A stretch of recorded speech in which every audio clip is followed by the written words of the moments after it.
Yeah, man. Sabbath peace. Sabbath peace. It's another opportunity for us to come together and hear and learn of the word of truth that's given to us by the Most High God. All honor goes to the Father through the Son, whose name is Yahuah. In him lies the only hope for salvation. We know that it is obtained by grace through faith, not of works, lest anyone should boast, and given freely as a gift to all who obey him. We understand that if you do not obey him, it is made manifest or made obvious that you do not believe. In this state, you should expect no good thing from the Most High. However, anything that you do get, whether it be a gift of tongues, a gift of prophecy, or a supernatural experience that you may have, it can and it will be used against you in the day of judgment. With that said, peace to the saints in the room, to the saints that couldn't make it, to the saints watching on the camera, but no peace to the wicked. The only thing we say to them is repent that they might live. First of all, I just like to thank the Lord. You know what I'm saying? Can we just thank I'm free, y'all. You know what I'm talking about? 4 years, boy. 4 years tied to book by book, verse by verse. Oh, now though, it's on. You know what I'm talking about? Now we can do whatever we want to. The brother asked me right before we started, man, what we talking about tonight? Whatever we want to talk about. You know what I'm talking about? What you want to talk about? We can get to it. You know, but I appreciate the Most High God. We're able to thoroughly go through the book, record every episode. We got a few that where the video is off, but the audio is on every one of them. You know what I'm saying? Now y'all have an opportunity to watch them. We got a playlist. If you go to the YouTube, you'll see a playlist called, I think it's, Journey Through the Word or something like that. You know what I'm saying? I don't even remember. It's something like that. Journey Through the Word. You can literally watch the entire Bible taught, from cover to cover in chronological order. There's not many opportunities like that with this thorough teaching that's available. So please use it. It's there. You know what I'm saying? Free of charge. We ain't asking nobody for no money. We ain't doing nothing. You know what I'm saying? Just get an education about the word. Get it in you. Understand his word. So with that said, we're going to continue on and we're going to pick it up. And tonight we're going to talk about how we can make the word practical to us, right? It's one of the things that I've been challenging myself to do is little decisions that I'm making. I'll always be focused on like right and wrong. You know what I'm saying? Like what's a sin and what's not a sin? What's sin versus righteousness? And I think our minds have to evolve past just that, right? Our minds have to evolve to when I'm deciding between right and right or right and more right. You know what I'm saying? Okay and right. You know what I'm saying? When I'm making those types of decisions, I still need to consider the Most High, right? I still need to have in my mind, you know what I'm saying, something that can guide me, something that can give me. Sometimes when you have a whole bunch of options, if somebody give you one option and a second option versus if somebody give you 100 options, which one do you think you're going to make a decision on faster? You got one or two options, you're going to be able to make a quick decision. Now, you might complain and say, I wish I had more options. But in terms of speed, you're going to make a quick decision. When you have 100 options, when you can just do anything, right? It's more difficult because you always got in your head, I haven't even looked at that option over there. So I don't want to make this decision yet. Let me check this one out. So you end up trying to check out everything. Right now, I'm posting for a position at work. And it's like 400 resumes that came in. But day one, it was like 150. It's already a lot, day one. So I started to go through every one of them 150. I'm like, okay, I got 4 people I want to talk to. It was probably like 8, but I got 8 people I want to talk to. I send out they interviews, all that. So it take me for these 8 people, because I'm super busy, it take me probably 2 weeks to interview all of them, right?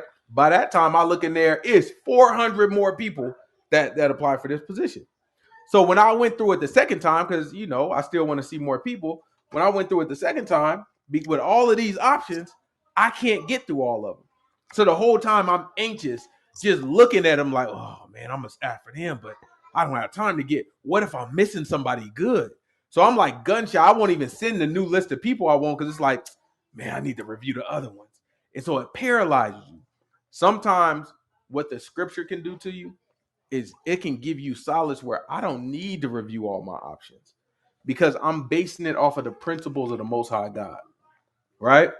I can say, okay, I know about this option and this aligns with the principles of the Most High God. Let me take action. And now it keeps the word fresh in our minds. It gets us used to considering God in everything that we do. And that's the trick, right? That's the trick. So now that we've been through the book, we've looked at it very slowly and methodically. We understand all the context, right? Not seriously, right? But the understanding is there for us to get all the context. Now what we want to do is we want to kind of dive a little deeper. We're going to dive a little deeper into the specific topics over the next, who knows, whatever y'all say we do, you know what I'm saying? However it play out, right? But we're gonna dive into topics and dive into some understanding of everything that we're dealing with. I don't know. You know what I'm saying? Where we start? You know what I'm saying? Bro, I thought you had like. Where are we starting? You know what I'm saying? Oh man. Where are we starting? I know what we're gonna go into, but we always used to start with stuff. You know what I'm saying? You start with Isaiah 28. Let's go. Let's take it back to the foundation. Isaiah chapter 20. I like my man get to talking like that. You know what I'm saying? Isaiah chapter 28. Give me verse 9. Hey, look, if people watching now, they don't know nothing about Isaiah chapter 28.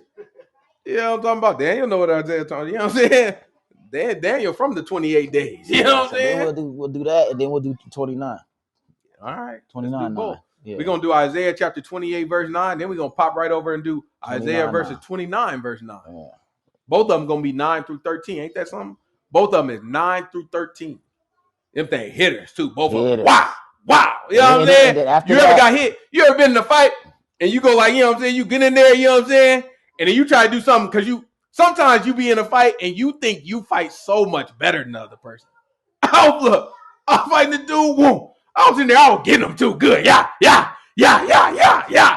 And then my man hit me with something that I didn't see. That boy hit me with a wow. Felt like he stuck his elbow in it. I said, okay. You know what I'm saying? Okay. After that, I was like, now we got to wrestle. You know what I'm saying? Like, now we got to wrestle because you're not about to hit me like that no more. That's crazy. That's what Isaiah 28 and 29 is. This one he said, bow. Then when you feeling out, bow, hit you on the other side. Let's see what it looks like. We'll do Isaiah 8:20. This is okay. You know what I'm saying?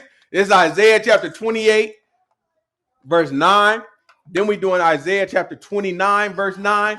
Then we going to Isaiah chapter 8. We gonna start at about what? Verse 16. 20, but yeah, we're gonna do 16. Probably about verse 16. It's hot. Boy, I'm hot. Y'all are fighting you doing. Whom shall he teach knowledge? And whom shall he make to understand doctrine? That's right. Them that are weaned from the milk and drawn from the breast. For precept must be upon precept, precept upon precept, line upon line, line upon line, here a little and there a little. For with stammering lips and another tongue will he speak to this people, to whom he said, this is the rest, wherewith ye may cause the weary to rest. Who did he say this is the rest to? Israel. He talking about Israel. He talking about the promised land. He said to us, he said, this is the rest, wherewith you may cause the weary to rest. And this is the refreshing. But what? Yet they would not hear. But we would not hear.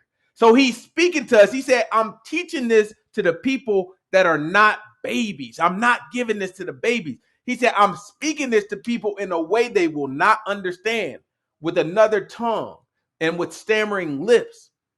Stammering lips is I was gonna tell you, you know what I'm saying? You can't understand. Like, what are you? Spit it out, boy. I'm trying to hear what you said. Spit it out. Right? Another tongue is, you know what I'm saying? What's the thing the girls used to do back in the day? What's that called? Pig Latin. Yeah, you don't even know what pig Latin. TJ over there looking like, man, what in the world? You must got a demon. You know what I'm saying? TJ looking at me like I had a demon when I said Ibba. That's what he thought. No, that's called pig Latin, boy. Back in the day, they used to speak pig. All the girls used to speak pig. We didn't know what they were talking about. If it was a dude that knew pig Latin, you know what I mean? Kind of like, you know what I mean? But it was effective to know it because they would pop out. This is like 90s though. They would pop out and they'd start talking to their homegirl. My sister used to do it. I used to be like so annoyed by it. You be looking at them like, did y'all just the same way you just looked at me? That's how we used to look at the girl. We'd be like, man, that's crazy. That don't make no sense. But that's what you don't know what they're saying. They know what they're saying, but you don't know what they're saying because they're speaking to you in a different tongue. It's a different language, essentially, right? And so that's how the Most High God is speaking to us. You have to factor that in. We hard on ourselves sometimes. Sometimes we reading this book and like, I don't get it. It's because I'm a sinner and I'm rebellious. We don't say this stuff out loud a lot of times, but we say it in our minds and we hard on ourselves. It's important to understand that if you don't get the Bible when you first start, it's going exactly according to plan. It's going exactly how it's supposed to because the man just told you when it's the babes, I'm breaking it up for them. I'm mixing it up like a puzzle. A little bit over here, a little bit over there, a precept over here, a precept over there, line over here, line over there. How is a baby supposed to put it? You go break out a 1,000-piece puzzle, drop it on the floor, and tell one of these babies to put it together. They ain't gonna do nothing but put it in. It's about to be a lot of spit on it. They're gonna spit it out. They're gonna throw it. They're gonna lose pieces because that's a baby. As babies, we make a mess. That's what we do, right? So what we're looking to do right now is to stay through, right? We know we don't get it. We know we don't understand what the Most High God is saying, but we got to persevere through it. We still got to listen. When that person is in front of you stammering, when that person is in front of you talking in a different language, you still got to listen because this is the Most High God talking. And our mindset got to say, whatever the challenge is that's in front of me is par for the course. It's supposed to happen. So I got to press through it, right? But our people would not hear. That's what he's talking. He's saying that we didn't, our ancestors did not press through it, right? He spoke to them. They didn't quite get it, but they didn't press through it. They went different directions. They went to go idolatry. They went to sinning. And so what happens is this. But the word of the Lord was unto them, precept upon precept, precept upon precept, line upon line, here a little and there a little. A puzzle. For what reason? That they might go and fall backward and be broken and snared and taken. Right? That is the purpose. Baby, open up the window. You know what I'm saying? I want to catch them next time, boy. I'm going to lean out that thing like this. Yeah. You know, I'm just playing. This is Isaiah 29. Isaiah chapter 29. Give me verse 9. Stay yourselves and wonder. He says, stay yourselves. What does that mean? Stay yourselves and wonder. Stay still and pay attention. Calm down. Sit your butt down and pay attention is what he's saying. It's important that we understand some of these words like old English, right? He's speaking like some British person back in the, you know what I'm saying, in the 1600s, the 1500s, right? And so we read this stuff and it don't connect like it's supposed to. Now, look, if we was British in the 1500s, we know exactly what was going on. We know exactly what stay yourself. Somebody say, stay yourself. You'd be like, hey, my bad, bro. You know what I'm saying? That's the equivalent. When the man say, stay yourself, what he's saying is, sit your butt down and pay attention. I'm telling you something. I'm trying to tell you something. Sit your butt down and pay attention. Watch this. Cry ye out and cry. They are drunken, but not with wine. They stagger, but not with strong drink. Right? So he says, look, these people are drunk, but not with wine. They stagger, but not because of strong drink. So he's painting a picture for you. He's saying, look, these people are under what's it called when you drink? Under the influence. You are under an influence. That's what he's telling you. These people are under an influence, but the influence is not coming from drinks. What they call it when you go to the store to get the good liquor. What they call it? Spirits. Wine and what? Spirits. He's telling you, it's not. You know what I mean? It's not the what they be drinking nowadays. Grey Goose. They be drinking tequila. Don Julio. You know what I'm saying? I said Don Julio. I don't even think they had nothing like that when we Don Julio. I said, oh my goodness gracious. He said, look, It's not because of the strong drink. That's not the reason. Well, what's the reason then, Lord? For the Lord has poured out upon you the spirit of deep sleep, and has closed your eyes. The prophets and your rulers, the seers has he covered. And the vision of all has become unto you as the words of a book that is sealed. When he says vision of all, what is he talking about? The scripture. He's talking about the scriptures. Because when all the scriptures is written in one way or another, all the scriptures, everything written is connected to a prophet. Everything, right? One way or another is connected to a prophet. So then a prophet gets the word from the Most High God in one of two ways, either a vision or a dream, right? So he's telling you the vision of all. In other words, the vision of all the prophets, right, has become like what? Has become unto you as the words of a book that is sealed. So all the prophets have given a vision, but that vision for you is like a book that you can't open. So what is he really saying there? You don't understand. You're under an influence that's causing you to not behave and walk properly, not think properly. And therefore, you don't understand the message that I'm giving you. It's almost these two, chapter 28 and 29, 9 through 13 in both, is telling you almost the exact same thing, right? You don't understand because I've made it dark for you. Watch this. Keep going. And the vision of all has become unto you as the words of a book that is sealed, which men deliver to one that is learned, saying, read this, I pray thee. And he says, I cannot, for it is sealed. Right? I can read. Bring me the book. You need me to read something for you? I can read. It's like life. You knew what I was thinking. It's like life. You know what I'm saying? In life, nobody can read that thing. Watch what he say next. Read. In the book that is delivered to him that is learned, that is not learned, saying, read this, I pray thee. And he says, I am not learned. Right? In life, nobody can read. None of them can read them darn letters. Until my man came along, he started reading. He's like, no, she dead too. Your dog got worms. Dog got worms. That is one of the funniest movies. All right. Keep going. Watch this. Wherefore Yahuah said, for as much as this people draw near me with their mouth, and their lips do honor me. He said they draw near to me with their mouths. What does that mean when they draw near to me with their mouths? We got to chain all this stuff together. Remember, don't forget how it started. Man, they staggering, but it ain't from strength. They ain't drunk.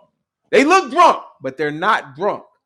They feeling around. Whoa, you know how you get drunk and be like, oh. He like, they doing it, but they're not drunk. The book to them is closed. The vision of all the prophets, they don't understand none of it. It's like a book that's closed or a book that's open when a person doesn't know how to read, right? So he's giving you something that these people are under an influence that's causing them to behave in a way that don't make sense, and they don't understand what I'm saying to them. Then he come back later and he say, but they draw near to me with their mouth. They don't understand what I'm saying. They behave in a way that's not orderly, but they draw near to me with their mouths. What does that mean? Draw near with the mouth. They praise him. They praise him. They speak to him like, you know what I'm saying? Like, yeah, you the man. We just read it yesterday. Ooh, I should remember this. Give me Ezekiel. Sister Pam, 30, help me out. 30. Is it 33? No. 30. 34? 37? Let's try it. 36, 37. It can't be 37. 37 is the bone, right? I'm going to say 36. This is Ezekiel 36. That might be right.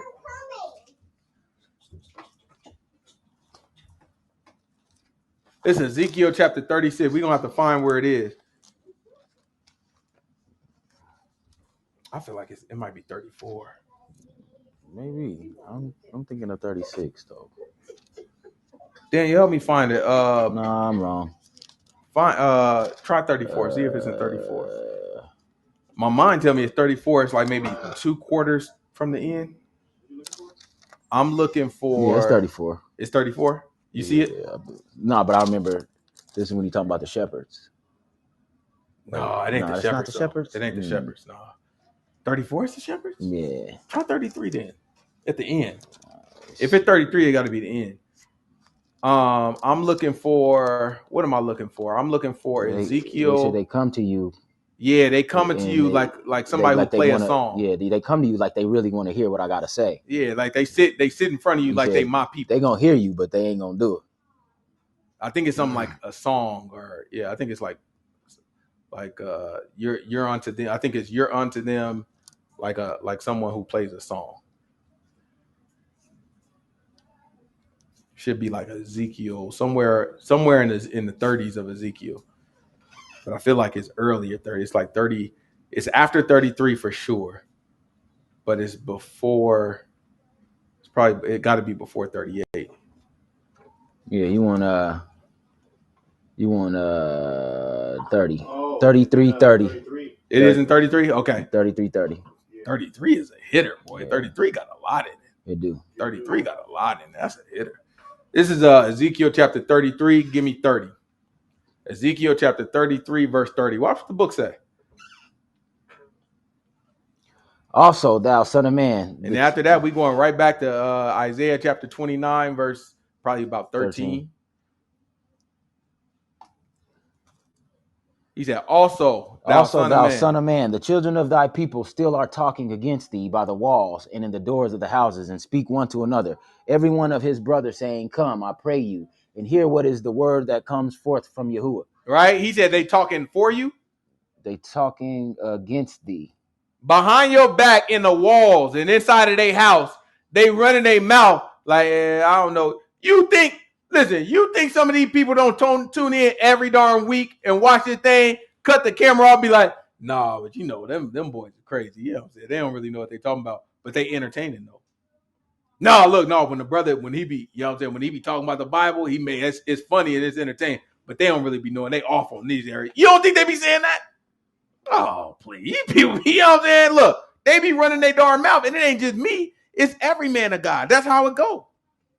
That's part of what you sign up for. They running their darn mouth, right? But watch this. And they speak to one another, every one of his brothers, saying, come, I pray you, and hear what is the word that comes forth from Yahuah. Uh-huh. And they come unto you as the people come. Right, look, hey, they come unto you just like my people that come to you. He's telling you, he's like, listen, when it says, as the people come, he's saying it's like them, right? He's saying there's people that really come to you, that really come to hear the word. The ones I'm talking about that running their mouth behind your back, they going to look just like the other ones. They going to come just like them, hat in hand, like, oh, yeah, now I got to sit down. Brother Ezekiel, he's speaking tonight. You know what I'm saying? Let me sit down and let me hear the word, right? Keep going. And they sit before you as my people. Look, when they sit in front of you, they sit in front of you as if, oh, wow, well, we love God now, right? Praise Yahuah. You preach, Ezekiel. Go for it, boy. I'm listening, right? They sit before you just like the people that are the people of the Most High God. They look the same. Keep going. And they hear thy words, but they will not do them. Mm-hmm. For with their mouth they show much love. With their mouth, you know what they be doing? Oh, I love you, brother. Brother, look, let me tell you something, brother. I've never heard nobody put it down like that ever before. With their mouth? Let me tell you. Oh, my goodness, man. Look, the way Brother T read that word, bro, you feel it in your soul, brother. You feel it. But what they going to do after that? Watch this. But their heart goes after their covetousness. And lo, thou art unto them as a very lovely song of one that has a pleasant voice. You ain't nothing but entertainment for these people. You know what I'm saying? You ain't nothing there. These people, oh, it's 7:30? Sabbath? Cut it on. You know what I'm saying? Get a couple laughs in. Halfway through, they cut it off. They don't be sitting through the whole thing. They said they got about 30 minutes before, you know what I'm saying, before they go out for the night. They put it on while they getting dressed. It's Las Vegas. Ain't nobody wasting the whole Saturday. They putting it on while they getting dressed. Mm-hmm. That brother crazy. That's another. All right, cut that off. Let's go. Where my Don Julio? You know what I'm talking about? Eat my Don Julio. Right? This is what happens. This is what Ezekiel, this stuff ain't new. So now you have to ask yourself, If these people with their mouths are close to the Most High, but their heart is far from the Most High, then they don't understand the word. They're under an influence. They lie about how they feel about God. So when it comes time to tell people what they know about God, what do you think where are they going to pull it from? Let's go back. This is Isaiah chapter 29, verse 13. Watch what the book say. They got to make it up, I asked the brother, I said, where are they going to pull it from? When it's time to tell people, this is what I know about God. They don't understand it because the vision of all for them is closed. It's like a book that's sealed or like a book that's not sealed, but they don't know how to read. They don't know how to read, right? They're under an influence, and only with their mouth do they run their mouth talking about they love God, right? Where are they going to pull it from when it's time to talk about this is who God is? This is the right thing to do. This is the God I believe. When it's time for them to do that, how do they do it? Where do they pull it from if they don't understand it? Let's see. Wherefore Yahuah said, for as much as this people draw near me with their mouth, and their lips do honor me, but have removed their heart far from me, and their fear toward me is taught by the precept of men. Mm-hmm. It's taught by the precept of men. What's a precept? Rule. Commandment. It's taught by the commandment or the rule of a man. And it has to be because I don't understand the truth. But my mouth is telling you I love God. So when you question me and be like, well, can you tell me a little bit more about God? What I'm going to say? I can't because I don't understand. No, how you love something you don't understand? So now they got to make it up. Just like the brother said, they have to make it up. They have to say, oh, well, let me tell you about God. There's a pre-trib rapture.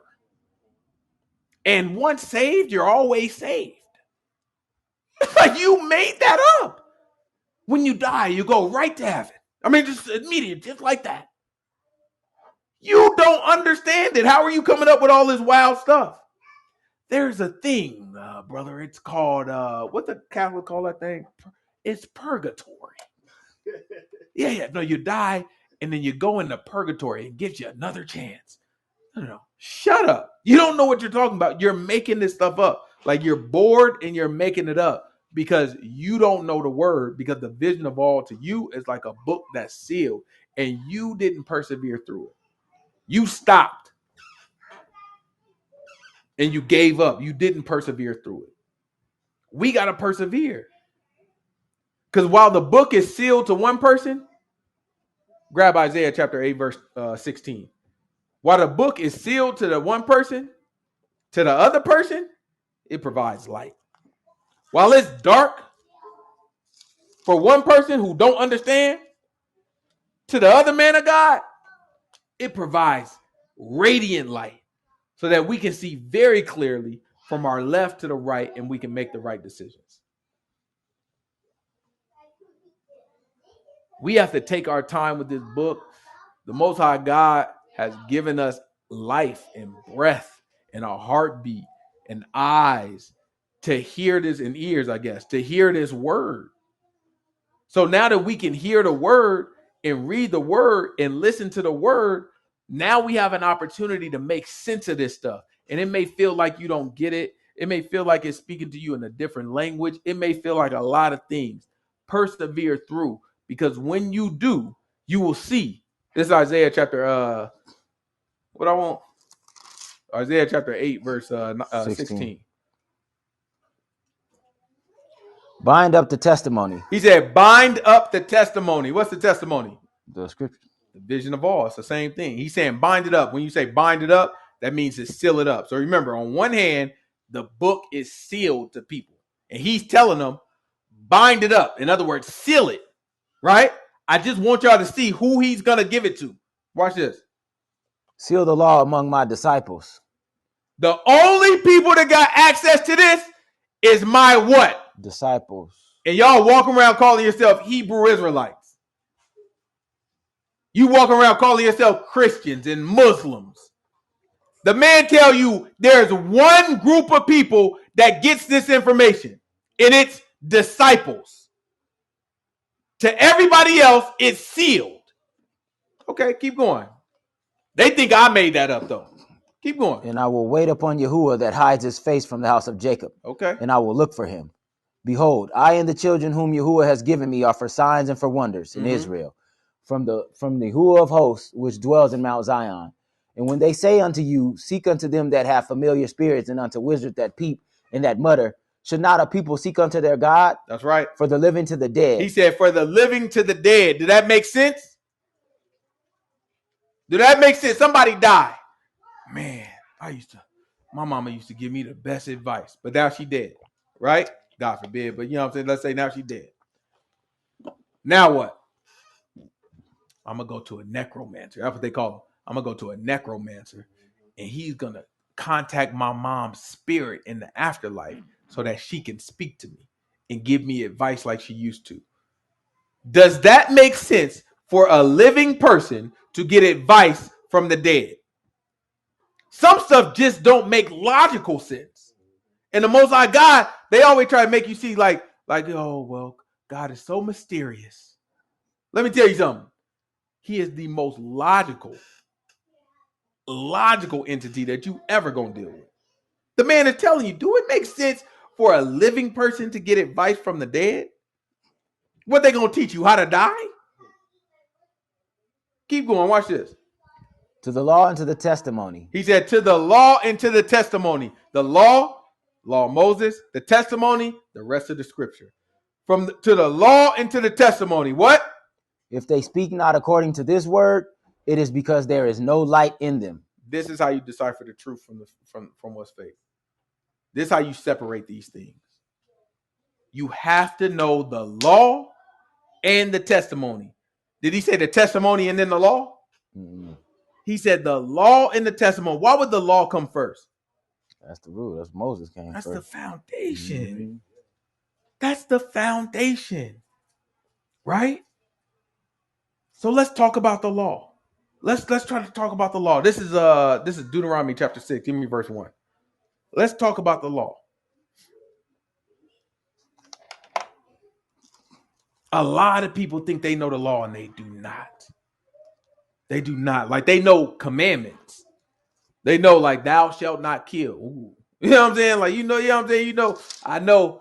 You know what I'm saying? You gotta wear fringes, brother. You know what I'm saying? Okay, got you. You know what I'm saying? You good.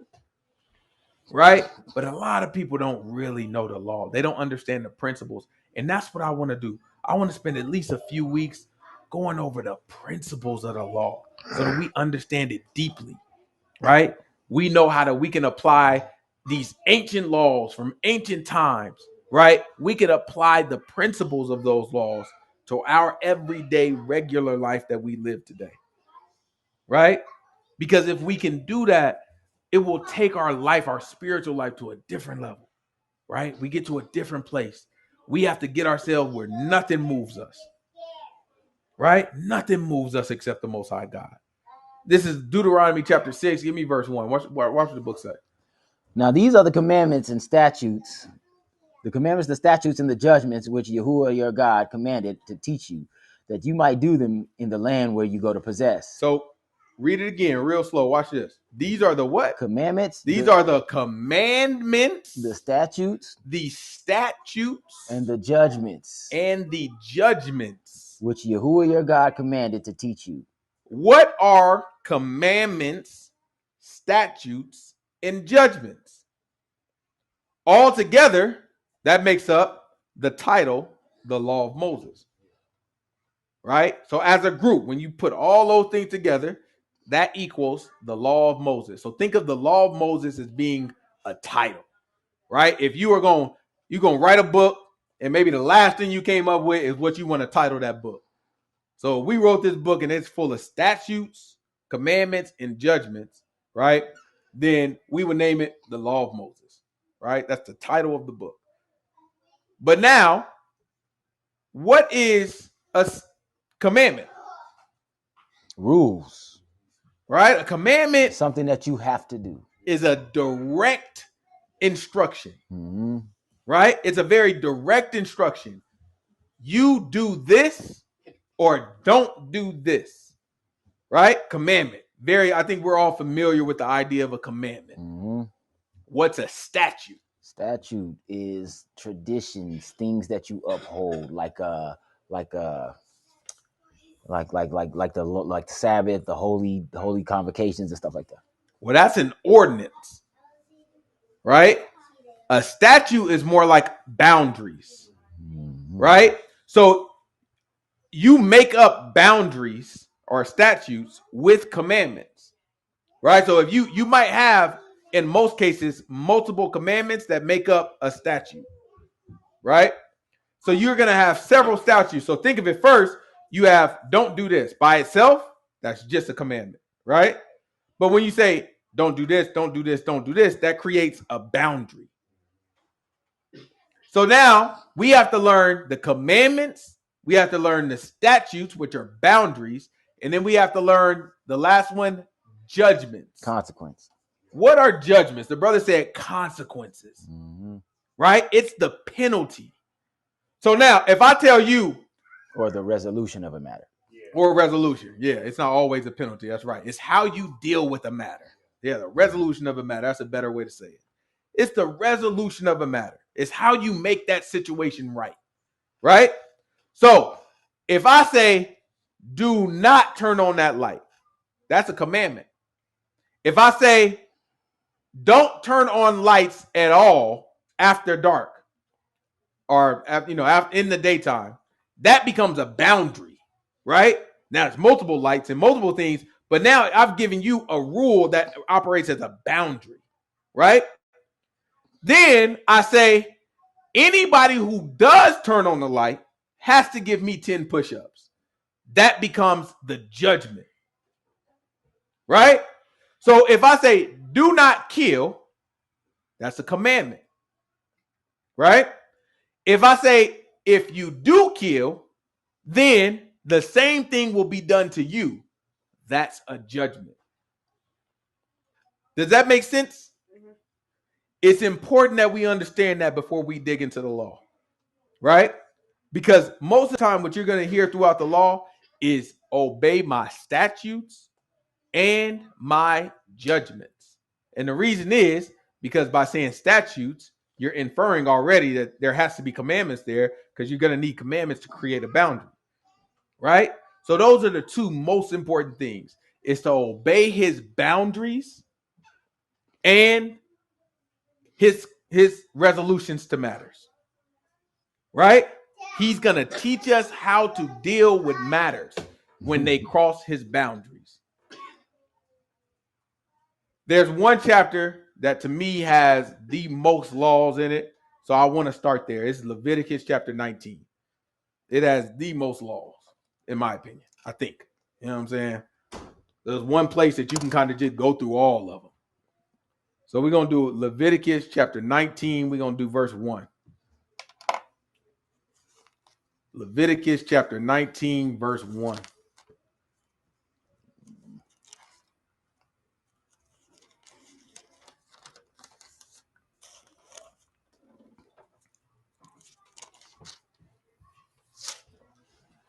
And Yahuah spake unto Moses, saying, speak unto the congregation of the children of Israel, and say unto them, ye shall be holy, for Yahuah your God am holy. Mm-hmm. You shall fear every man his mother. He said, ye shall be holy, for Yahuah your God is holy. What does holy mean? TJ? Set apart, separated, right? So he's telling you, you shall be separated because Yah is separated, right? What did we read 4 years ago? You know what I'm saying? What did we read 4 years ago in Genesis that reminds us of this? Cain and Abel?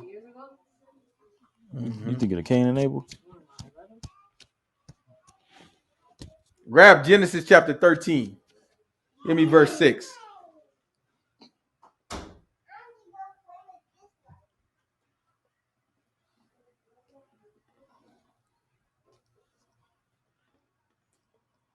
Right? We should not mix. It's like you put oil and water together, it don't really mix well. We should not mix. If we live in the way we supposed to live, we really shouldn't mix with a bunch of other people.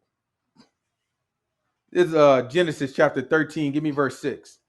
And the land was not able to bear them, that they might dwell together, for their substance was great, so that they could not dwell together. Mm-hmm. And there was a strife between the herdmen of Abram's cattle and the herdmen of Lot's cattle. Right? So Abram, he had his herdmen, his servants, and they start fighting with Lot's servants. And they start going back and forth. And what happened? And the Canaanite and the Perizzite dwelled then in the land. And Abram said unto Lot, let there be no strife, I pray thee, between me and you, and between my herdmen and your herdmen. Right? So now the first thing he said, a fight broke out. He said, okay, let's make peace. And how does he make peace? By shaking hands, sitting down, making a deal.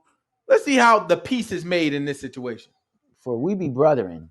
Is not the whole land before thee? There what? Hold on. We be what? Brothers. He said, hold on. It's important, right? He said, for we be brothers. Watch this. Is not the whole land before thee? Separate thyself, I pray thee, from me. He said, do what now? Separate yourself from me. Be holy. Keep going. Watch this. If you will take the left hand, then I will go to the right. And if you depart to the right hand, then I will go to the left. What he's saying is, you choose. Wherever you want to go, go. We just can't be together, is what he's telling me. We brothers. Therefore, we cannot be together. You go this way, I go that way. And if you want to go this way, then I go that way. But one thing is for sure, you and I cannot be together. And why is that? Grab 1 Corinthians. This is 1 Corinthians chapter 5. What if I told you they can't be together because they're brothers? It's 1 Corinthians chapter 5. Give me verse 7.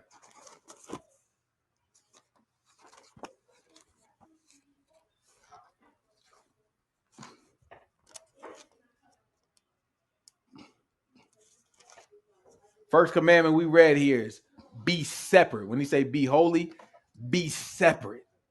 We got to understand that. How can we apply that practically in our lives today? Purge out therefore the old leaven, that ye may be a new lump, as ye are unleavened. Look, it's 1 Corinthians chapter 5, verse 7. He said, purge out the old leaven, he's using the principle, right? This is another example of Paul in everyday life using the principle of Passover, right? In Passover, we know we had to get rid of the unleavened bread. So he's saying, purge out the old leaven. Get rid of the leavened bread. Right. So he said, purge out the old leaven. He's using that as a principle to talk about sin here, right? Keep going. Purge out the old leaven, that ye may be a new lump, as ye are unleavened. For even the Messiah, our Passover, is sacrificed for us. Therefore, let us keep the feast, not with old leaven, neither with the leaven of malice and wickedness, but with the unleavened bread of sincerity and truth. Mm-hmm. I wrote unto you in an epistle not to company with fornicators. He said, I wrote unto you not to be around people who fornicate. People are out here running around, sleeping with women, sleeping with men. He said, I wrote unto you, do not be around people who fornicate. But watch what he say next. Yet not altogether with the fornicators of this world, or with the covetous, or extortioners, or with idolatry, for then must ye needs go out of the world. He said, but when I wrote that to you, I'm not telling you don't be around any covetous person or any fornicator of the world, because the only way to do that, you would have to get on one of Elon Musk's, rockets and fly outside of the world. That don't make sense. He's telling you that. I clearly wasn't talking about don't be around any fornicators, because that would be impossible. At some point, you're going to have to be around these sinners because there's too many of them. But what did you mean, Paul? Watch when he said this. But now I have written unto you not to keep company if any man that is called a brother. It's called a what? A brother be a fornicator. If he's called a brother, that's when you got to tell him, yo. Listen, it ain't no reason for us to fight. You take that side, I'll take this side, or if you want this side, I'll take that side. Either way. But we have to separate. Because he's called a brother. Had he not been called a brother, man, it don't make no difference to me. You do what you want to do. When you at your job and these people believe whatever they want to believe, That's not your business. You ain't got no business arguing with them, fighting with them. You are separate by behavior. If someone says, oh, they're both disciples, but one is behaving like the world, now you have to separate because they think you my brother.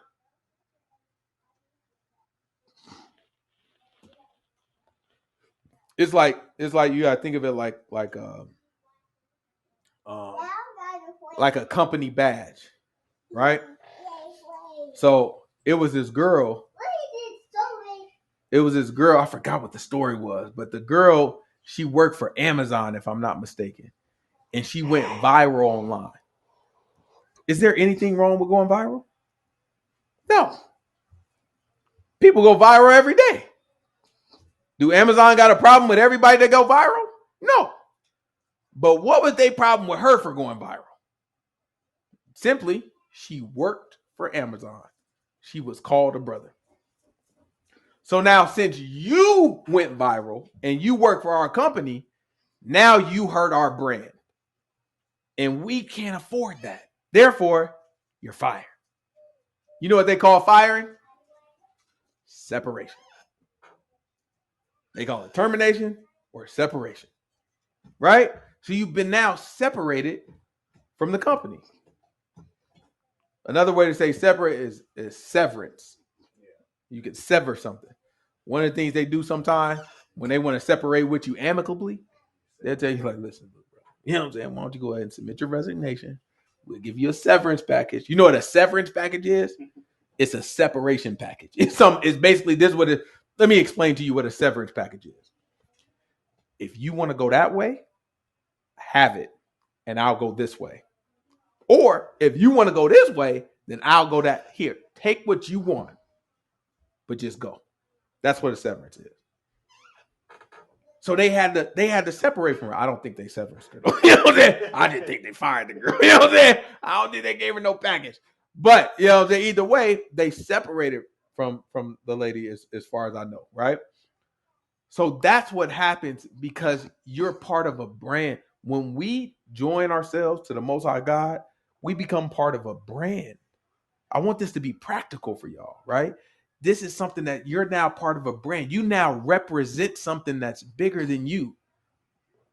So then when you have someone else who is supposed to represent something that's bigger than you and you stand next to that person, and the world looks at that person and say, oh yeah, that person is a sinner, that person does this, that, and the other, da, da, da. Now what you got to do is say, shit, I have to separate because now I have to make a difference. There's already a difference because I work for Amazon. They don't confuse me with somebody who don't work for Amazon. But since both of us seem to work for Amazon, I have to separate myself because you look like something different than what we supposed to be looking like right now. And if I stand too close to it, they're going to get the misinterpretation that all Amazon workers do this.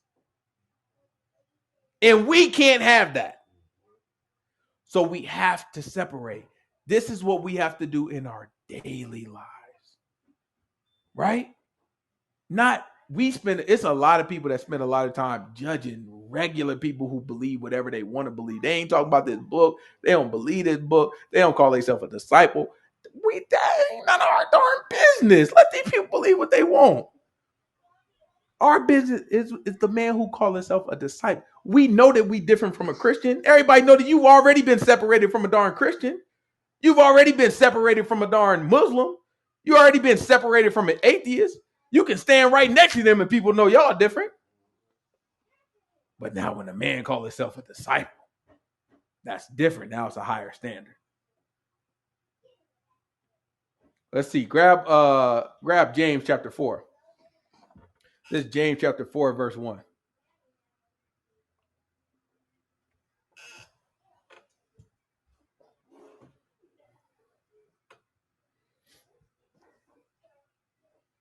This is James chapter 4, verse 1.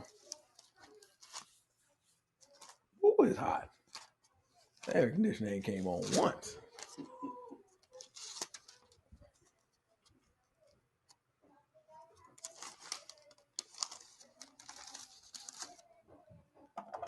From whence comes wars and fightings among you?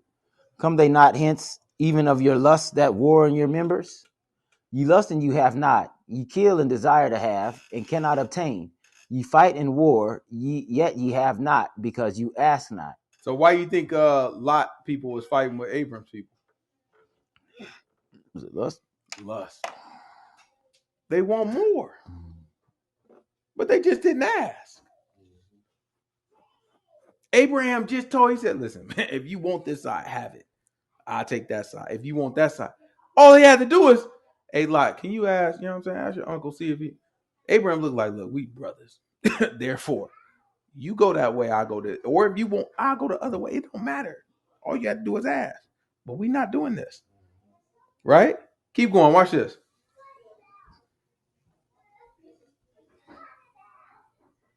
You ask and receive not, because you ask amiss, that ye may consume What it. does amiss mean? Wrong. In error. Yeah. Right? You ask in error. What does that mean, I ask in error? Your conversation not right. Your behavior, your conversation is not right. You're not living correctly. So now you asking something, but you're in error. Keep going. A lot of a Christian to tell you, you know what a Christian to tell you? So you got to ask in a very particular way. You have to say, Father, Lord, if you would, if it be your will. You know what I'm saying? They think you gotta count the Hail Mary beads. You know what I'm saying? Like, no, silly butt. All you gotta do is live right. If you live right, the man will give you the desires of your heart. That's book. What you think if your desires are misaligned, your desires are sinful, you think God gonna give it to you? So if you know, grab what is it, Jeremiah 18? Give me Jeremiah 18, what I want, verse 9. I think Jeremiah 18, verse 9. Then we coming back to James chapter 4. And then after that, we got to get Matthew chapter 13.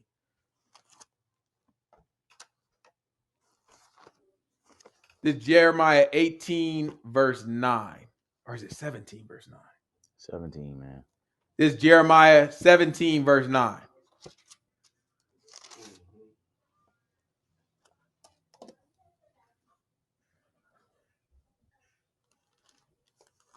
This was like a hitter when I first started to learn. You know what I'm saying? Mm-hmm. This Jeremiah chapter 17, verse 9. What does the book say?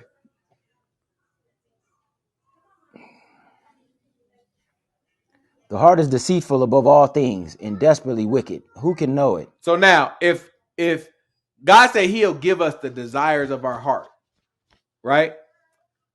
So now, if my heart is deceitful above all things, who can know it? And I don't know it's deceitful.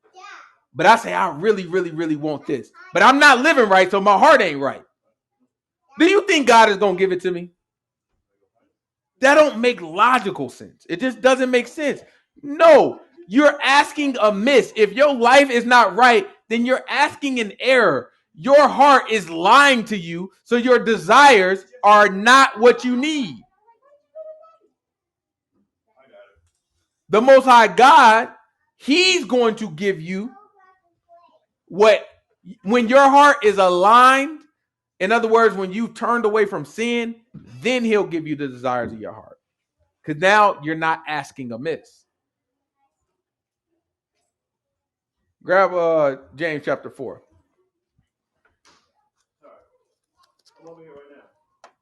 Oh, Zara, we got a question. Let's put the question on the screen. What does it say?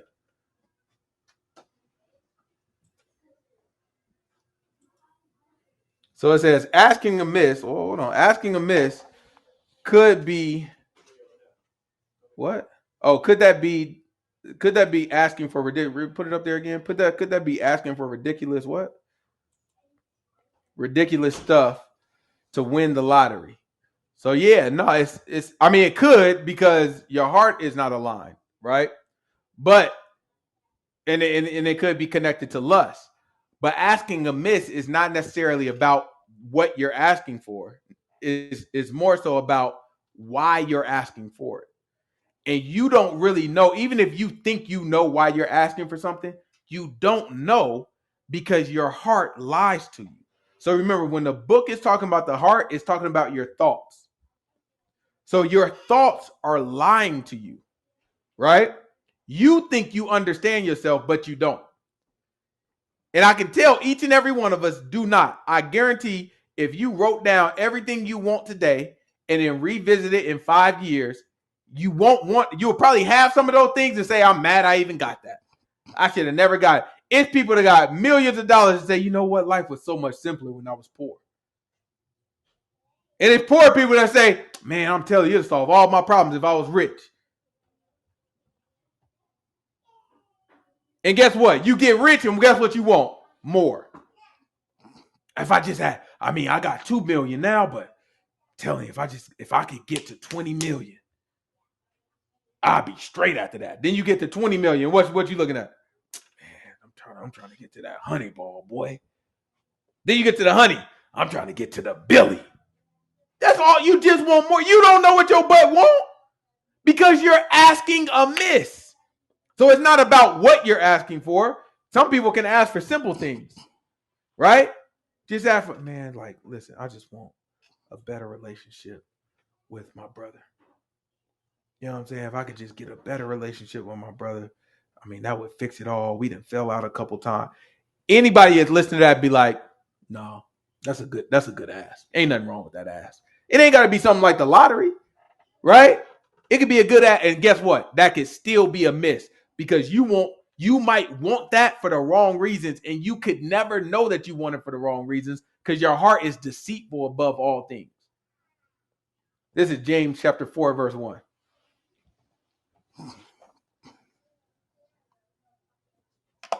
From Who was that? That's Sister Sharon. You see, you know what I'm saying? You see us, Sister Sharon? All right. You know what I'm saying? Don't worry. We stepping it up now. Yeah, I think that's Sister Sharon. No, that's Sister T. Oh, you sure? Yeah. Big T? That's hilarious. You should have called it Big Love. My bad. This is James chapter 4, verse 1. What did the book say? From whence comes wars and fightings among you? Come they not hence even of your lust that war in your members? Mm-hmm.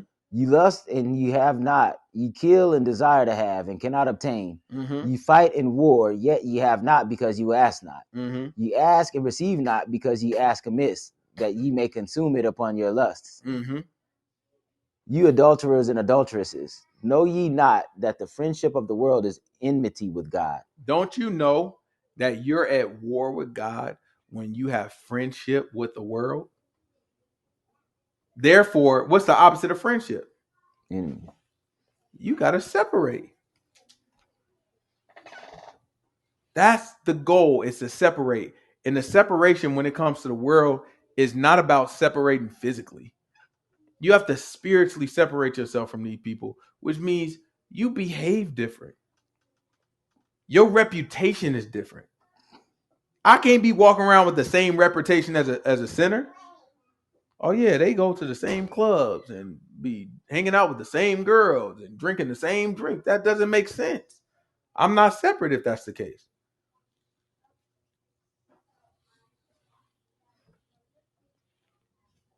Don't look. These people gonna look at you and be like, oh, he think he holier than now. She thinks she holier than now. They gonna do all that stuff.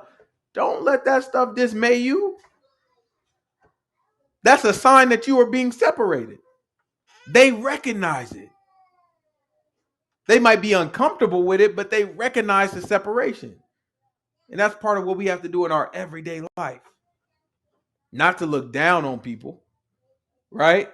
But to make sure that there is a clear line of difference between a servant of the Most High God and a servant of Satan. And everybody can take that however they want to take it. It's not our business how people take stuff.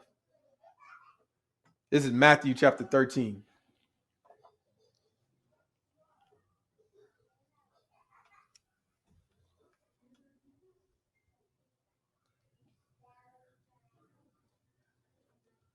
It's Matthew chapter 13.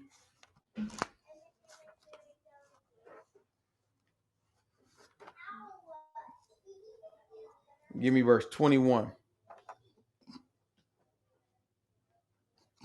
All these this parable that we about to read, he only gave the explanation of this parable to the disciples. He said it out of his own mouth. He said, everybody else, they see with their eyes, but can't see. And hearing, they do not hear. He said, but I'm going to give it to my disciples. And y'all still calling yourselves darn Christians. That's crazy to me.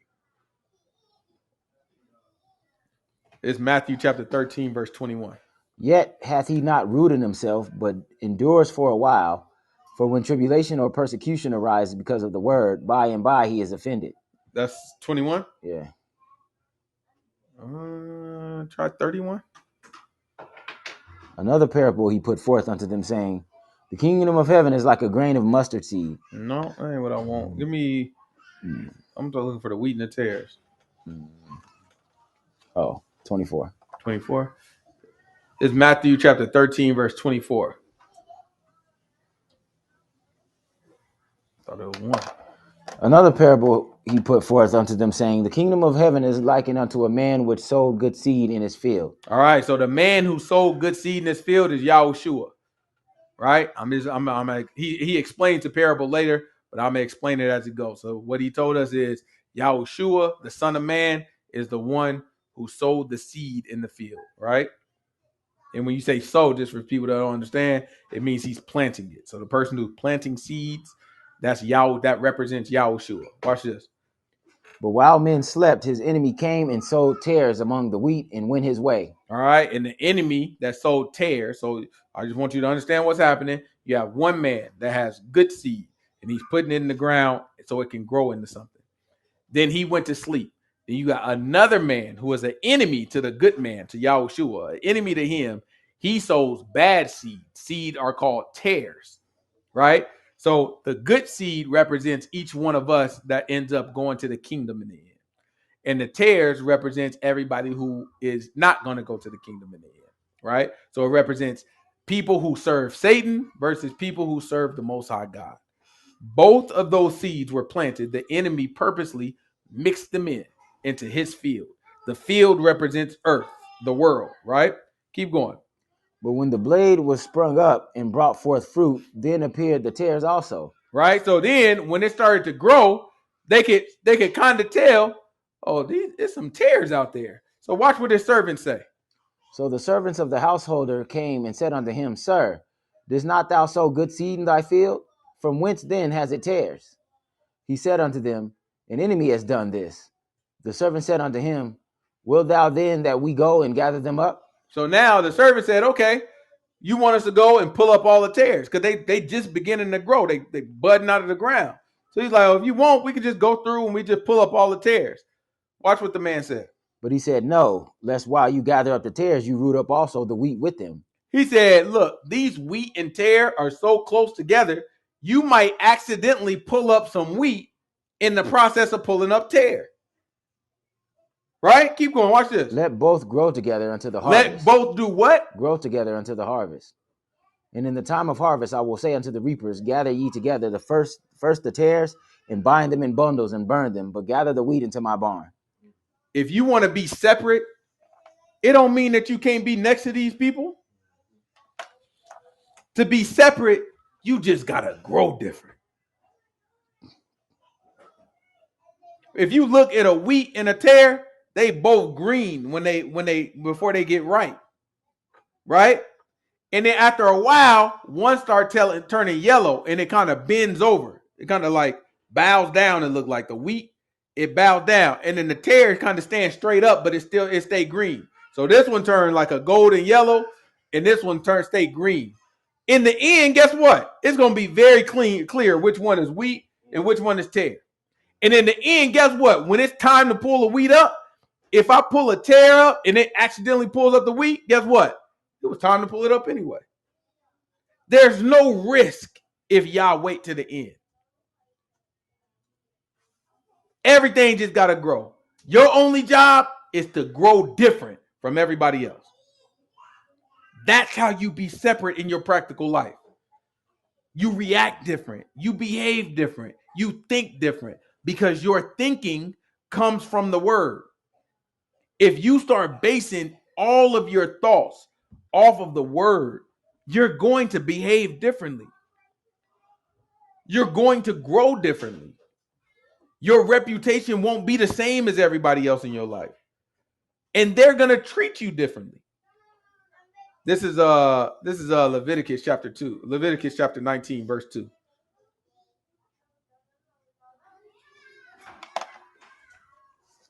Go run in there and tell them to be quiet, please. Speak unto all the congregation of the children of Israel, and say unto them, ye shall be holy, for I, Yahuah, your God, am holy. Ye shall fear every man his mother and his father, and keep my Sabbaths. He said, you shall fear every man what? Your mother and your father. Oh, my goodness. He said, you shall fear. Is that what it say? Yeah. You shall like. Nope. He's saying you shall fear every man, his mother, and his father. Well, that's different. I fear my mama. You ain't got to worry about my fear. I fear my mama and my daddy. You know what I'm saying? I fear them. My daddy ain't never, I don't remember my daddy ever whooping me a day in his life. But guess what? That boy, if he say, not boy, you know what I'm saying? If he say, Philip, it's like something reaching my back. Yeah. You know what I'm saying? Like, you know what I'm saying? Yes, sir. You know what I'm saying? Like, what you need? You know what I mean? He ain't never had to put his hands up. Now, my mama, she get a bad rap. I fear her too. My pop ain't had to work for her. My pop just, Philip, you ain't got to say a lot. Philip, yeah. My mama had to whoop my butt my whole life. Yeah, my dad had that same thing, bro. You know what I'm saying? My mama had to work for that thing. Yak out. But in either route, guess what? To this day, I fear both of them.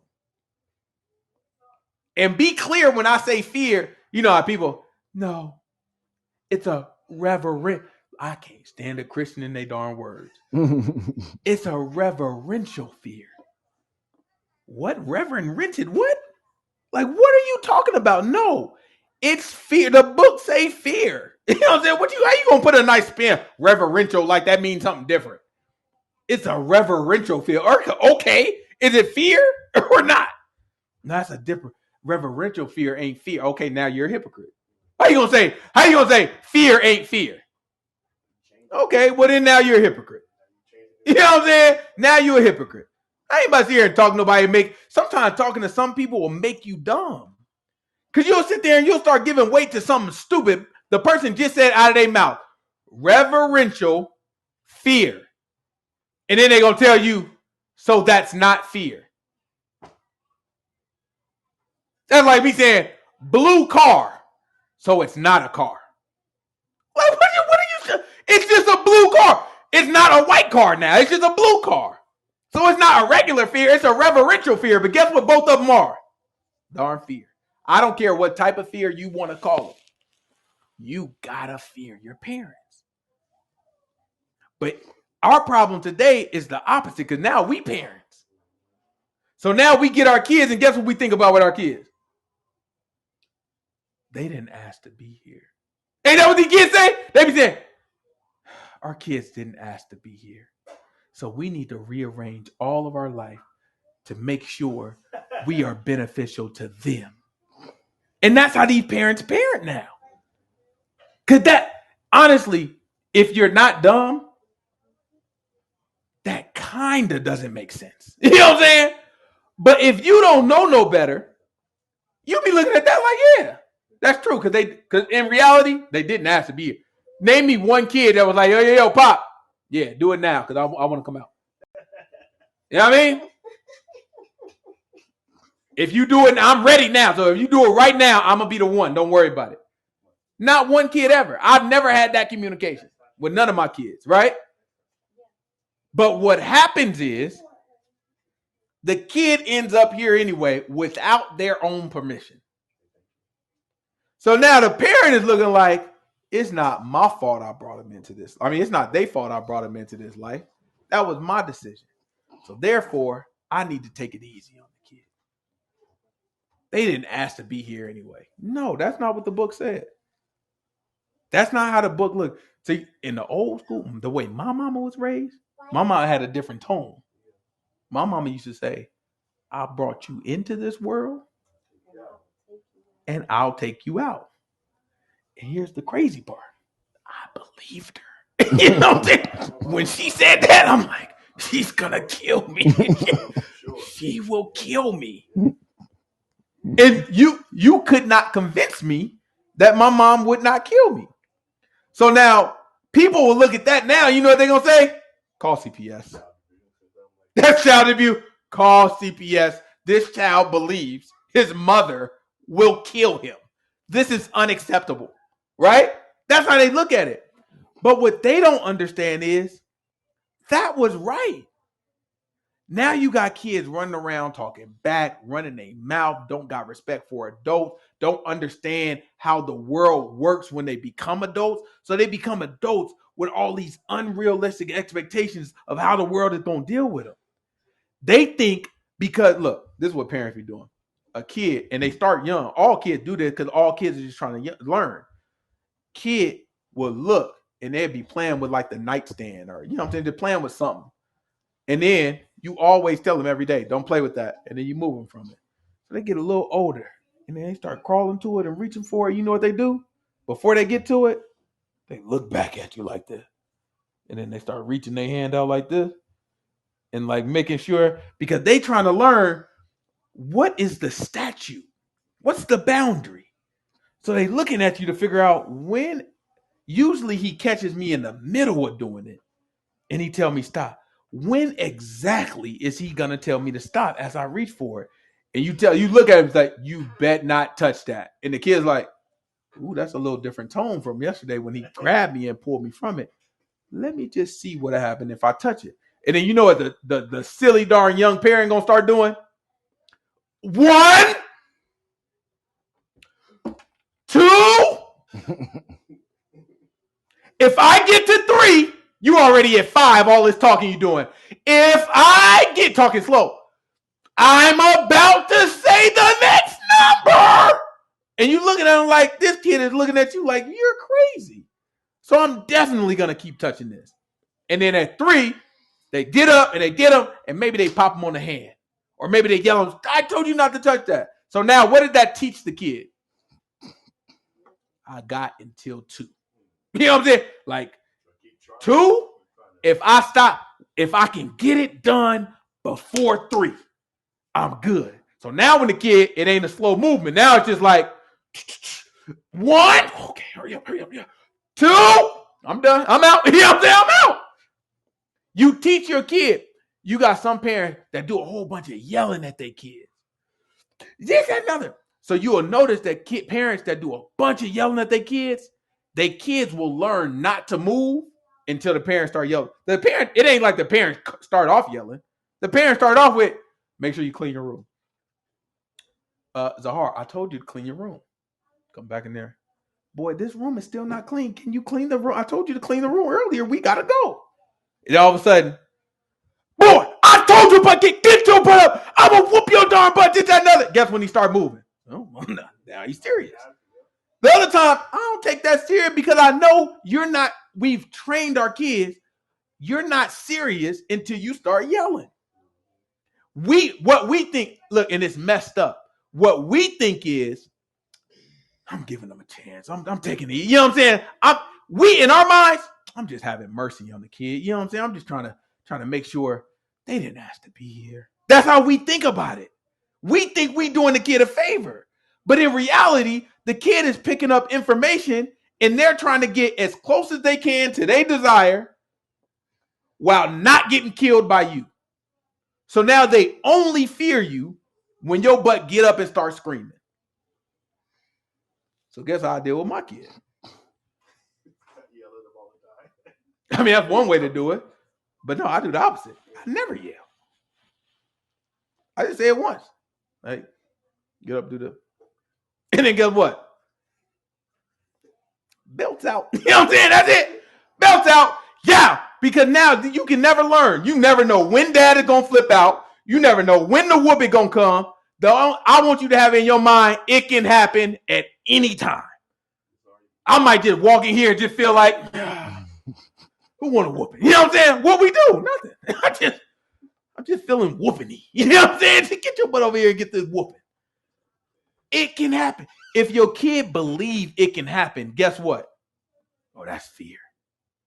right? And there's nothing wrong with having that fear, and don't let anybody tell you that it is. Grab Galatians for me. It's Galatians chapter 4.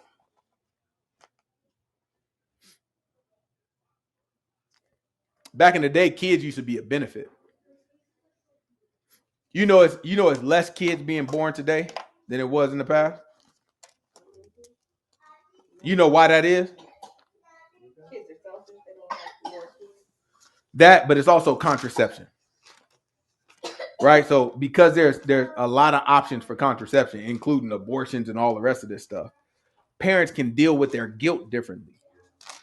Right? What happens is parents are young, they out there having sex, doing what they want to do. They get a girl pregnant or a girl get pregnant because they're irresponsible. Then after that, they're guilty about it. How is everybody going to look at me? I don't have enough money to take care of this kid. I don't have this, that, and the other. So then you know what they do? They go to the clinic, right? Where they do like me and my, I can't tell them that. I can't tell them. They do it like me and mine. So you would have had 2 older siblings. You know what I'm saying? But one of them, we didn't get no abortion now. But they had a little thing called the morning after. Boy, you know what I'm talking about? I thought we was in love. Boy, I was in there. I was like, I've never been in love before. Oh, and then all of a sudden, I woke up the next day. I said, what did we get? Go get, put on your short. We going to CVS right now. Because that's crazy. Right? If that was the option, I would have another kid right now. I would have 4 kids. Right? But there's so many options for contraception where you can stop yourself from having kids, so people have less kids. Back in the day, people probably would have made the same decision. But because they didn't have the option, a lot of people my grandmother had 13 kids. And that's just because she liked to do what she liked to do. Right? So then you get all these kids, but guess what happens with the kids? Go get your butt up and you clean this up. You get your butt up and work in the yard. You get your butt up and do this. You get your butt and do this. I need help with the bills. Y'all go get a job. So these kids become benefits later, right? And they actually extend a lot of help. Your older kids that end up raising your younger kids as you get older or as you get busier, right? So the mindset of old days wasn't, they didn't ask to be here. The mindset of the old days was, oh, your butt is a servant. And I know, y'all want to call CPS. But before you do, Galatians chapter 4, verse 1. This is Galatians chapter 4, verse 1. Now I say that the heir, as long as what's the heir? Someone that is like the legacy of a man. That's a kid. Mm-hmm. He's saying the heir, the kid, right? An heir is a kid. If you an heir to the throne is going to be the prince, right? So you got a king, and the heir to the throne is his son, the prince. So he's saying the prince and the what? The heir, as long as he is a child, differeth nothing from a servant, though he be Lord of all. Let me say that for you in a way that y'all might understand.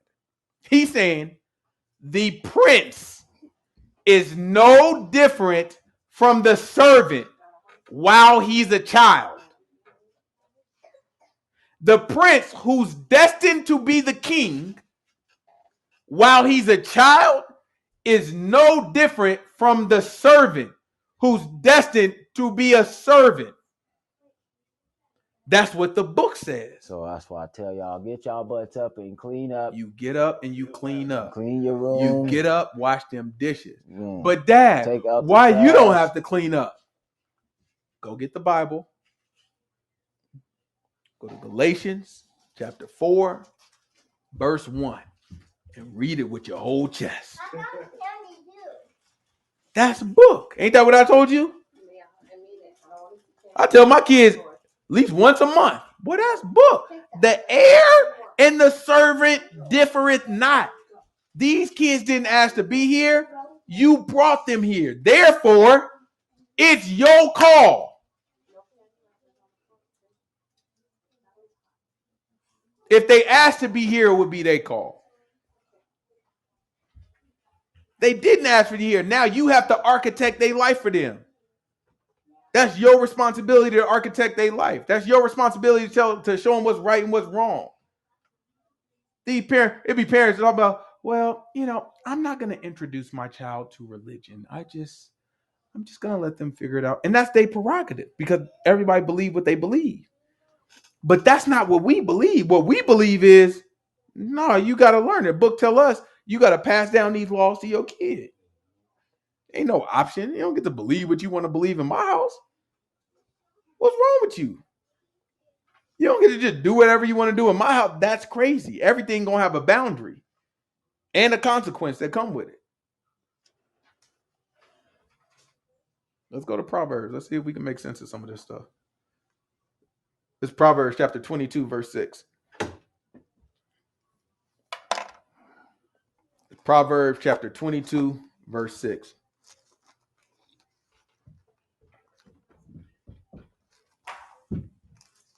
Yeah, we got to change our relationship with our kids. We're not here to be our kids' friends.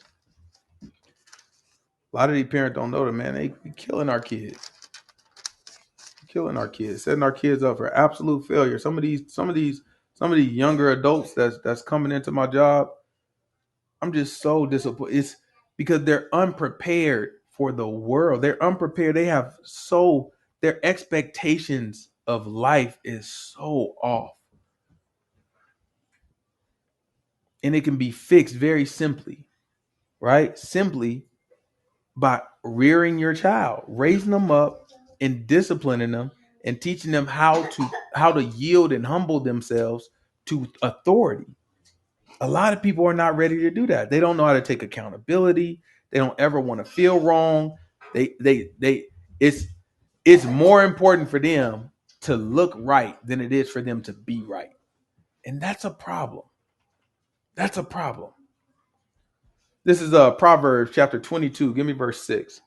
Watch what the book say. Train up a child in the way he should go, and when he is old, he will not depart from it. So now he said, when he is what? When he's 16. When he is old. I mean, if you train up a child, when he turned 10, he's not going to depart. That's not what it says. It says when he's old, the man might not be 30 until he say, oh, I get it now. This ain't no short game. We whooping our kids and looking for the benefits in a year. No, maybe you get it. But you got to have an expectation that every one of these kids about to go through their rebellious stage and be bad. Now, God forbid, because I kill your butt, right? But if it happened, you think I'm not mentally prepared to say, get out my house? Because I know I didn't taught my boy the right thing. You ain't got to tell. I've never cussed in front of my boy. I never shown him nothing that he ain't supposed to see. I ain't did nothing but teach my boys the right thing my entire life with them. Only teach them the right thing. So now if he want to go out and wild out and do something stupid, you think I'm about to sit in there and say, what could I have done more? No, you made a decision. Get your butt out of my darn house. We got to separate. You go that way and I'll go this way. Because my faith is not in my discipline. My faith is in the word. If the word say train up the kid and when he's old, he won't depart from it. That's it. Then guess what? I'm going to send his butt out there if he want to be rebellious. And I'm going to believe that when he's old, he ain't going to depart from the stuff I taught him when he was younger. I believe this book. Jump down to verse 15. Foolishness is bound in the heart of a child. Foolishness is what? Bound in the heart of a child. What does bound mean? Stuck. These kids have foolishness stuck in their heart. Their heart is deceitful, so they don't know it. Their heart is telling them, hey, this is a good thought. This is a happy thought. This is a thought that's good for you. It's lying to them. And the silly little kids are going to believe it. They're going to say, yeah, this is a good thought, Daddy. This is a good thought, Mom. And then the dad and the mom, it's your responsibility to say, no, that's a foolish thought, and stop saying that. You think that's going to make the kid, baby girl, When I tell you no, does that make you feel good? For everybody in the camera, she said, no, it does not. And then gave me the puppy dog eyes. No, it don't feel good to no kid when you tell they but they can't do something, or that they shouldn't do something, or you don't ever want to see them do that again, or I'm going to whoop your butt if you do that again. That never feels good. But you can't parent for right now. Your parenting has to be for when the child is old. And you have to stay the course. It's going to feel bad. The kid going to always flip it and make you feel like you the worst parent ever. Dad, you don't love me. Guess what? I know. You know what I'm saying? I know. Figure it out. But just don't do that no more. You know what I'm saying? Like, if you do that again, I'm going to kill you. And one day, each one of these kids are going to grow up and they're going to look back and they're going to say, man, I had a heck of a dad. Man, I had a heck of a mom. They stuck by me. Not stuck by me and let me do whatever I want. They stuck by me and told you I don't stand for that. You will never be able to do that around me. You can never be attached to me acting like that.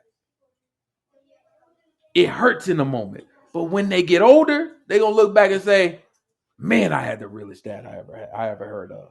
Man, I had the realest mom I ever heard of. Keep going. This is chapter 26.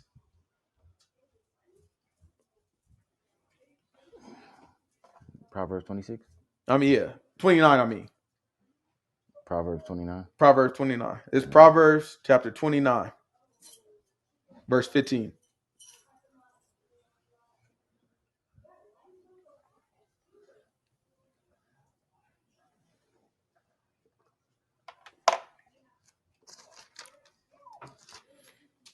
It's Proverbs chapter 29, verse 15. It's important if you all to know that. Train up the kid, not when they're young, not when they're teenagers. When they are old, they will not depart from it. That's our goal. That's what your mind has to be. They need to fear you so that they can make it to when they're old. It's some stuff that we letting our kids do that they're not gonna make it to old. Right? It's important that we understand that. Some of these boys is wild. Some of these boys say flagrant stuff.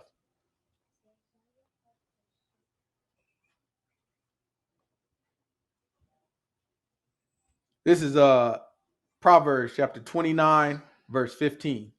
The rod and reproof give wisdom. He said the what? The rod and reproof. You know what that means? The whooping and the talking to. Reproof is like, you bet not do that no more. Right? And then the rod, that's like a switch. Yeah. What? You ever heard of a switch? You never heard of a switch? I mean, I ain't do a good job. You know what I'm saying? Y'all got a good life. That mean I didn't do a good job. That switch hurt, boy. Yeah, you know what I'm saying? I mean, I didn't do a good job. That switch, boy. My mom used to pull that thing right off the tree. And whoop that switch, behind. A switch. Not a twig. It's like a, you know what I'm saying? Not a twig. It's not as big as a tree branch, but it ain't no twig. Definitely ain't no twig. Boy, that switch used to hurt, boy. Y'all let us know in the chat if the video is frozen. It looked like it's frozen on our side. They said it was frozen?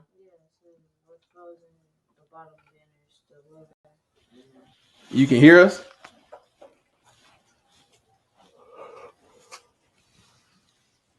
Let me see. Yeah, so they can still hear. All right, let's read where's we at? Proverbs 29:15. Let's read that one more time. Let's try to wrap this up. The rod and reproof give wisdom, but a child left to himself bringeth his mother to shame. When the wicked are multiplied, transgression increases, but the righteous shall see their fall. Correct thy son, and he shall give thee rest. Yea, he shall give delight unto thy soul. Where there is no vision, the people perish. Right? So all these things are important. Like, you have to correct your son. You have to have a vision. You have to reprove them. Because if you leave them alone, the mom is going to be ashamed of it. Listen, it's a lot of parents ashamed of their kids. They not going to say it. They not going to say it out loud. But there's a lot of parents sitting there saying, my kid is bad. My kid don't darn listen. My kid always getting this. And they ashamed of their kid. That's what happens when you don't tend to them with consistent. And you can't just whoop a kid when you mad. That don't work. You got to whoop them when you're not mad. You know what I'm saying? You got to get their butt. Hey, I almost got you just now, boy. I almost got you live on camera. I show them I done now. You know what I'm saying? You got to get them when they not mad, when you're not mad. You got to get them. You got to get them when you having a good day and when you having a bad day. I don't know if my mama ever said to me, this will hurt me more than it hurt you. My mama ain't never said that. You know what I'm saying? I don't know if my mama ever said that to me. Never. I always feel like my mama got a little too much enjoyment. You know what I'm saying? I feel like it did something for my mama. You know what I'm saying? I don't know if it did, but I just feel like my mama used to get. You know how some people go to the gym, get their frustration out. You know what I'm saying? They be mad, they hit the back. I feel like my mama after a bad day. Who next? You know what I'm saying, mama? Who first? That was, man, if you hear that, who first and who next, them used to be like the, oh my God, I'm about to die. I used to hate it. She'd come down the stairs. Yeah, these kids don't know that feeling. Like, oh, I'm about to die. Go get one of my belts. I just want to show everybody with my mama. Go run. Hey, go get one of my belts. Hurry up. You ain't about to get a whooping. Hurry up, boy. My dad used to have the braided belt. Yeah, them things. My mama used to have that thick, heavy leather. You know what I'm saying? Big, thick, heavy leather. It's like, mama, you don't even wear a belt. Where did you get this from? Like, what in the world is going on? She'd come. Let me tell you. You know what I'm saying? She'd come and she'll put that thing, but you don't see her yet. She upstairs. And she'll come down them stairs and you minding your darn bit. Everybody, all you and your siblings, everybody downstairs minding their business. And then you hear coming down the stairs. Oh my God, I don't think y'all understand it. Listen, the way your heart feels when you hear, oh my God, like listening to it now throwing me, oh my goodness gracious. Like that, I'm about to die. Because I know she gonna what. And then after she say, look, after you hear that, she get down there, and my mama be calm with it too. She'd be calm. Who first? When you hear that, who first? Because now somebody really got to be first. So now you looking around like, man, I didn't even yeah. You start crying. Ain't nothing even happened yet. Because it was Sam. Sam was the one that you get the snitching. You look like that ain't even me. You know what I'm saying? That's not even me. And then she say, Sam, was it you? Oh, so now you lied on him. Okay, let's go you first. Dang it. I should have just shut my darn mouth. And then boom, you get that butt toe up. Then she come out. Who next? Out of breath too. Who next? And then look, if she got a bad whooping, you can't let somebody like Chi-Chi, my sister Chi-Chi, or Sam go first. Those are always bad whoopings. My mama had to work a lot. So she gonna come out and she gonna be like, who next? Right? Just like that, right? And then whenever she determine who next, then she gonna be like, hit my darn arm messing with him. And I'm like, dang it, you about to take that out on me. I'm like, dang it, I should have went third. So you gotta always want to try to come after somebody who had good whooping etiquette. Like me, I had good whooping etiquette. I just stand there, just you know what I'm saying? Just stand in one spot, because that's good whooping etiquette. You don't want to be jumping all around, rolling, do all that. It just make them mad.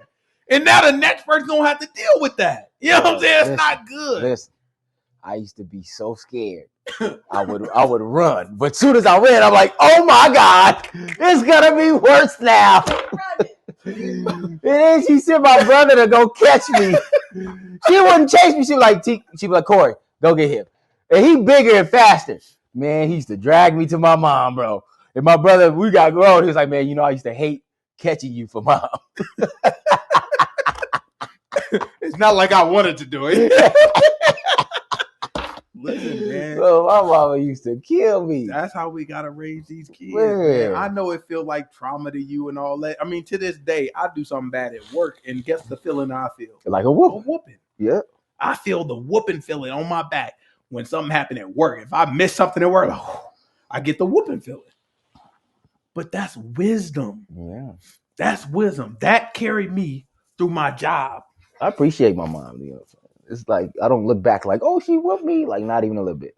Right now, I can leave work and come to work whenever I want to. At my job, they took all the people who don't got to clock in, everybody who's salary, they took them and they put all their badge swipes to see how long they've been working. You know, I mean, people at my company be at work half days, going gallivanting, working from home, doing all this stuff. And my company don't like work from home. They don't do that. They pulled my time. Guess what they saw? This man is here at least 8 hours and 30 minutes every day. Every day. And for me, guess what? I ain't got to think about it. Because guess what? My mama taught me not to be a darn crook. My mama taught me to be a stand-up man. My mama taught me to be a man of my darn word.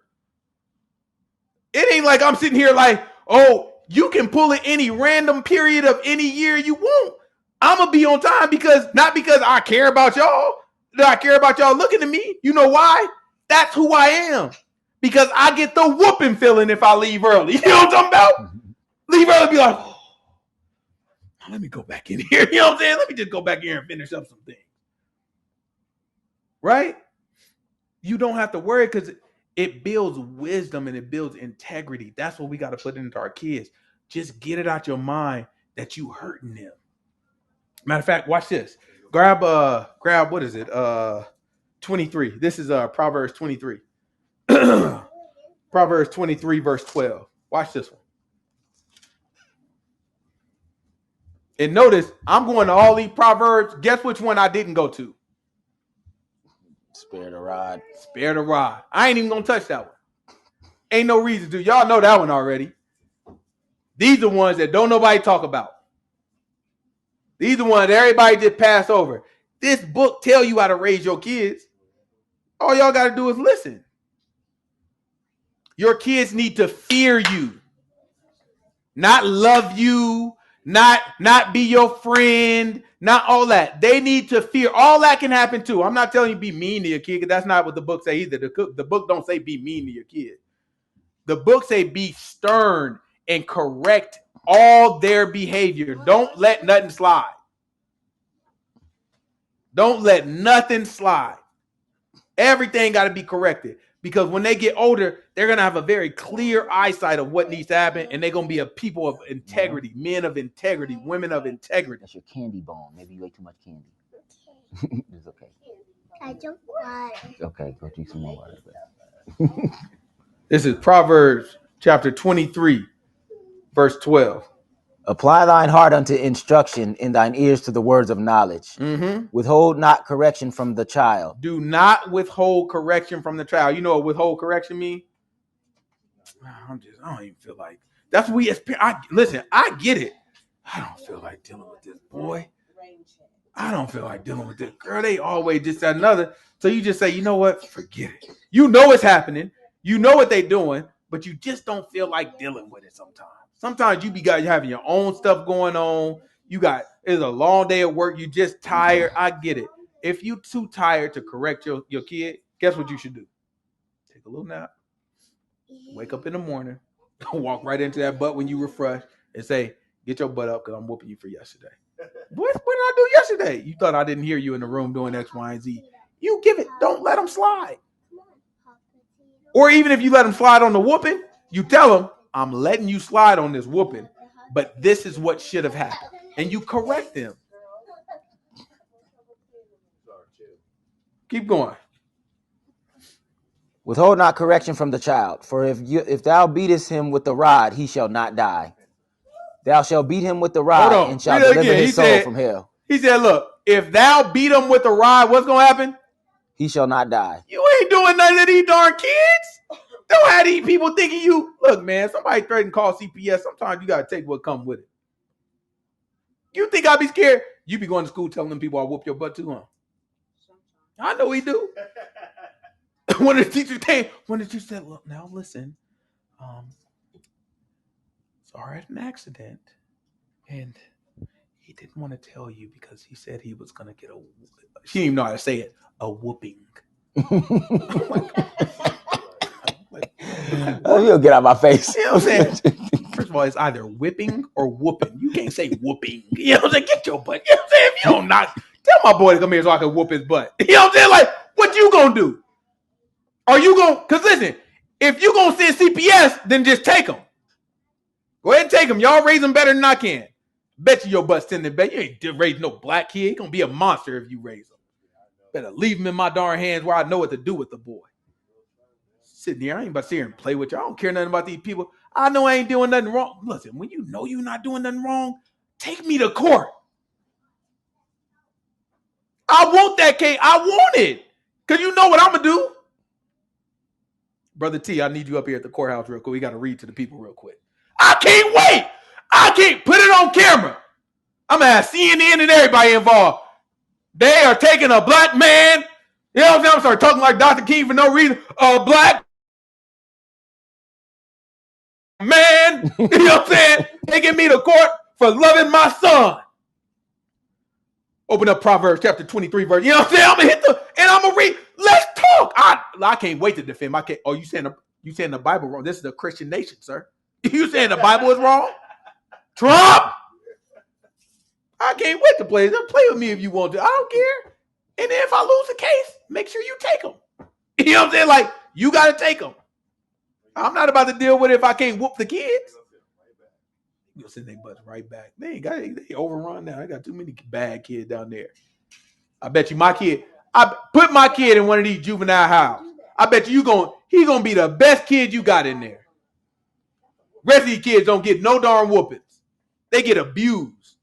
Some kids get abused. It's a difference. You can't punch no kid in the chest. That's not how you discipline a kid. Do you see anywhere in the book where it say punch your kid in the mouth? Slap him in the mouth. No, it said hit them with a rod. You got to humble kids. You got to make sure they know their position with you. You can't punch them in the chest. You punch men in the chest. They don't teach a kid his position with you. You punch a kid in the chest and teach him, okay, I can handle that. So now when he go run into somebody in the street, guess what? Man, my daddy punched me in my chest. What do you think you going to do to me? That make a kid hard. You don't punch them in their darn chest and slap them in their face. You humble or you tell us, turn around.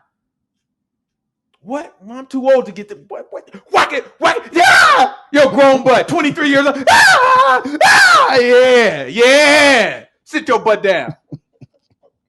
Play with me. That changed. Seriously, that's a mindset. It's important. Do what the book say. Don't try to freestyle it. Don't try to do what works. Just do what works already. I don't hit my kids with my hand. I ever hit you? I might have when you were too young. You ain't gonna remember it. I ever hit you with my hand? Like shake them up a little bit. You know what I'm saying? But I ain't gonna hit them. I ain't gonna like hit them with my hand. You know what I'm saying? I ain't gonna punch them. No, that's crazy. But that belt, that's gonna get the job done every time. Read it again. Watch this. You ain't gonna kill him. Withhold not correction from the child, for if thou beat him with the rod, he shall not die. You shall beat him with the rod, and shall deliver his soul from hell. My son, if thy heart be wise, my heart shall rejoice, even mine. Yea, my reign shall rejoice when thy lips speak right things. When your kids grow up and they speak right things, man, listen, I ain't got no grown kids. So I'm not speaking from experience. I'm speaking purely from the book. And I stand on what the book say. So I say this only because the book says. I promise you, if you do these things, when your kid grow up and start speaking right things and speaking with wisdom, man, you're going to be so proud. Your heart is going to melt and you're going to look back and say, it all paid off. Every bit of it paid off. And that's all you want for your kid. You just want your kid to be successful and have a good life. Don't give them the good life right now. Give them the right life right now. And let them have a good life when they get older. Because they're not going to depart from this stuff. We're going to go ahead and end it there. Next week we're gonna pick up because we ain't getting nowhere in chapter 19. You know what I'm saying? But we covered a couple commandments. We covered what? Be holy and be separate. And we covered fear your parents. Right?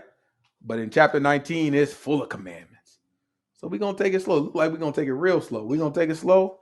And we're gonna try to get through all 195 commandments that I count. I count 195 of regular commandments. Right? Not including like sacrificial laws, not including the priest laws, not including the Holy Convocation. Yeah, the Holy Convocation, the appointed times.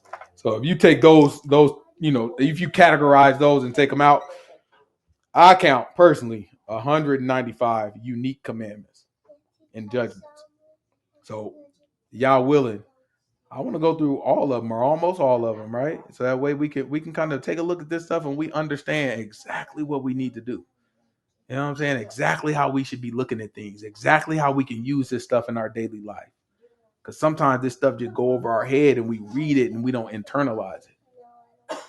Did we get any questions?